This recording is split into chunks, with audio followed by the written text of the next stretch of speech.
Me llamo Antonio Gutiérrez, eh, como no ejerzo de ex, en la prehistoria fui secretario general de Comisiones Obreras y antes de eso, bueno, pues una persona de tantas en este país, cuando soñar la libertad era delito y con 16 años se me ocurrió ser un delincuente y me detuvieron ya bajo el franquismo y nada más.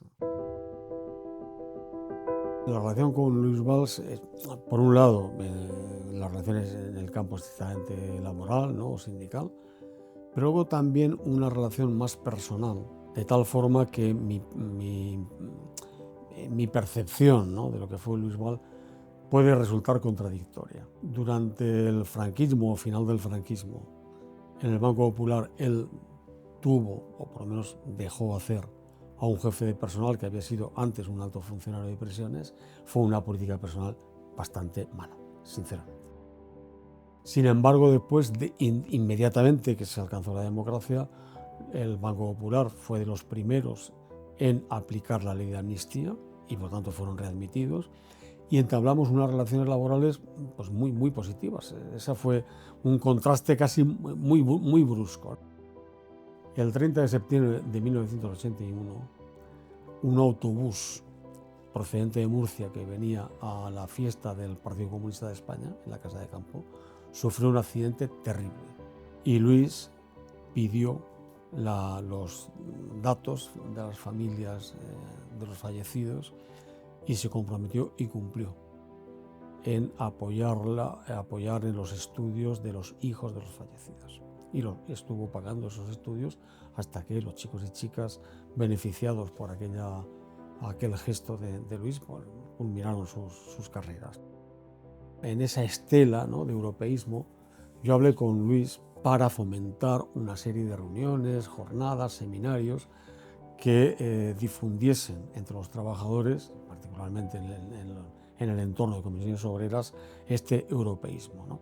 Él se prestó a esto muy bien, ¿no? Nos facilitó varias veces el edificio Beatriz para hacer este tipo de reuniones. Y después sí hay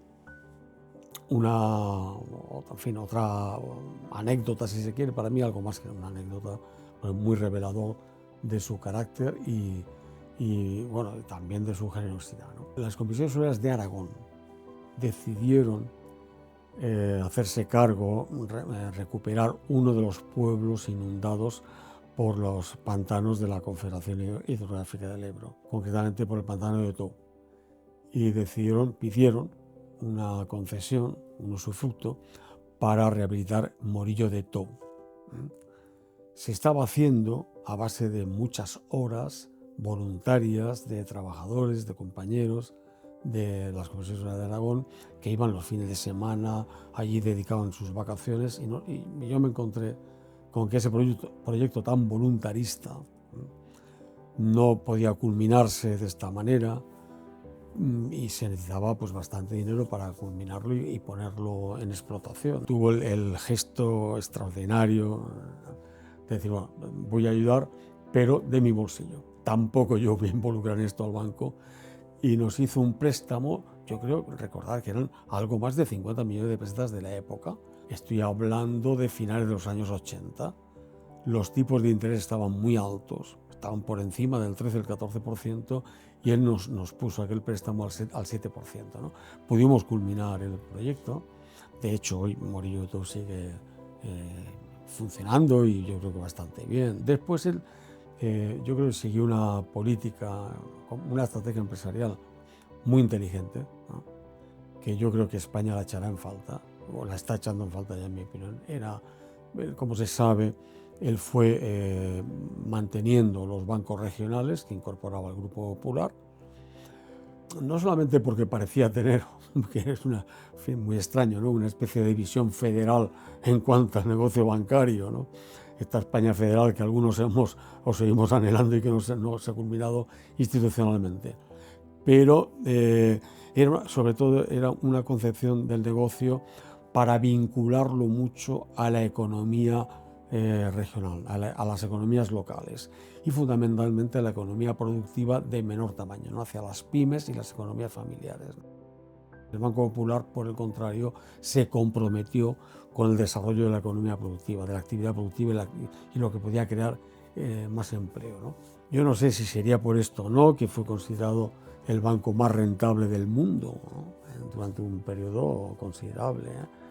Pero en todo caso a mí me parece que sí fue una estrategia empresarial inteligente, con perspectiva de futuro, y que ojalá otras entidades lo hubiesen mantenido.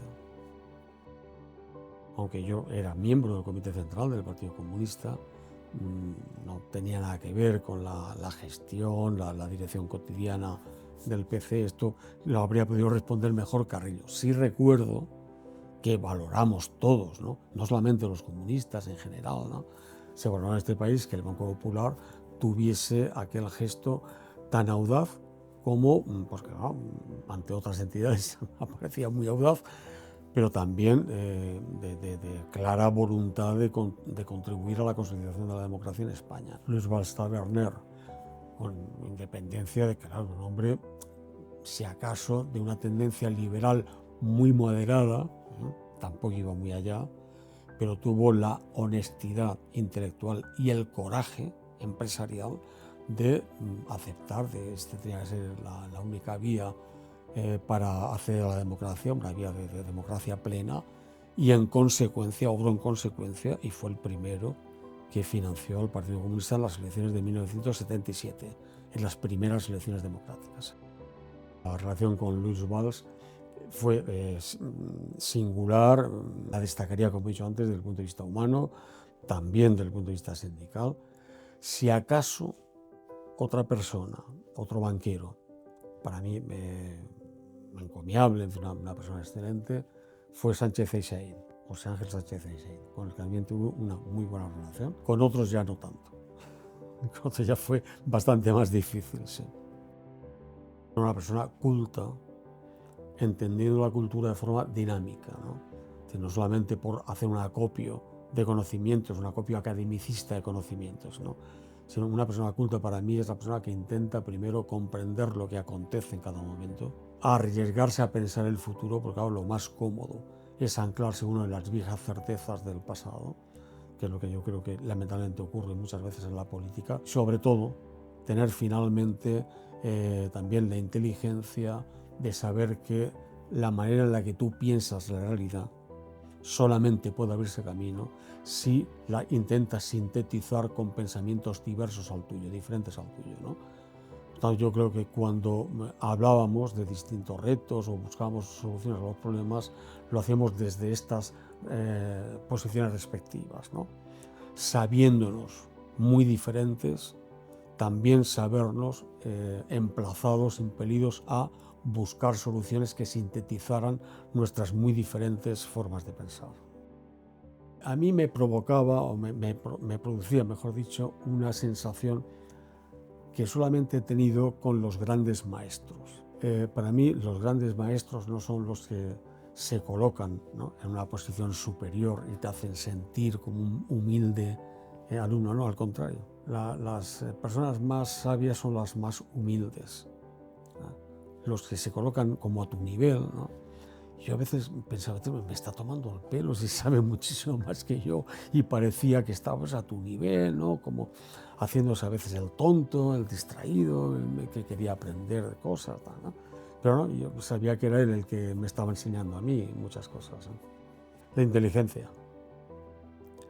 Porque para mí, como he dicho antes, la inteligencia también lleva o comporta la humildad, ambas cosas, ¿no? Yo era una persona humilde porque era inteligente. Y lo demostró tanto al frente del banco como, insisto, después en su comportamiento humano, social y aún político, si cabe, ¿no?